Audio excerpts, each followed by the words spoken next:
Friends, ఈ story ఉంటే నిజంగానే మీ మైండ్ పోతుంది. ఫ్రెండ్స్, ఈ స్క్రీన్ పైన ఫోటోలో కనిపిస్తున్న వ్యక్తి పేరు భరత్ అండ్ అతని భార్య పేరు నందిని. వీళ్ళకి 2 ఆడపిల్లలు కూడా ఉన్నారు. అండ్ భరత్ కుటుంబాన్ని పోషించుకునేందుకు బయటకు వెళ్లి పనిచేసుకుంటున్న టైంలో సరిగ్గా అదే టైంలో భార్య నందిని తనకన్నా 5 ఏళ్ల చిన్నవాడైన సంజయ్తో మోజులో పడి తనకి 2 ఆడపిల్లలు ఉన్నారన్న విషయం కూడా మర్చిపోయింది. అండ్ భార్య నందిని తన బాయ్ ఫ్రెండ్ తో కలిసి కట్టుకున్న భర్తని చాలా దారుణంగా చంపేసింది.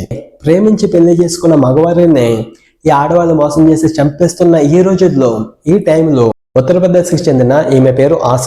ఇతని భర్త పక్షవాతంతో నడవలేక బాధపడుతూ ఉంటే అండ్ భార్య ఆశ తన భర్త పడుతున్న నడవలేక పక్షపాతంతో బాధపడుతున్న తమ భర్తను చూసి తమ భర్త ఎలా అయినా నడవాలని ఆ దేవుణ్ణి మొక్కుకొని అప్పుడు ఆశ ఏం చేసిందంటే తమ భర్త సచిన్ని తమ భుజాల మీద ఎత్తుకొని నడుచుకుంటూ మోసుకొని వెళ్ళింది.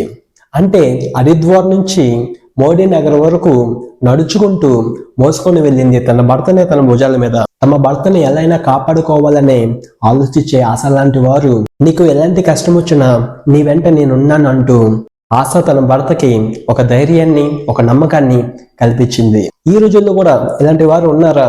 ఇలాంటి వారు సినిమాల్లోనూ కథల్లోనూ ఉంటారు అనుకున్నాం, కానీ నిజంగానే ఉన్నారు. అలాగే ఒకవైపు పరాయి వాడి మోజులో పడి తమకి 2 ఆడపిల్లలు ఉన్నారనే సంగతి మర్చిపోయి మొగుడిని చాలా దారుణంగా, కట్టుకున్న మొగుడిని చాలా దారుణంగా చంపేసింది. ఆశ లాంటి ఆదర్శమైన భార్యలు ఈ లోకంలో ఇంకా బతికే ఉన్నారని మనం ఈ వీడియో ద్వారా చాలా మందికి తెలియజేద్దాం.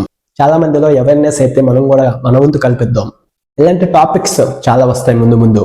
ఓవరాల్ గా ఈ వీడియో మీద మీ ఒపీనియన్ ఏంటో కింద కామెంట్ చేయండి.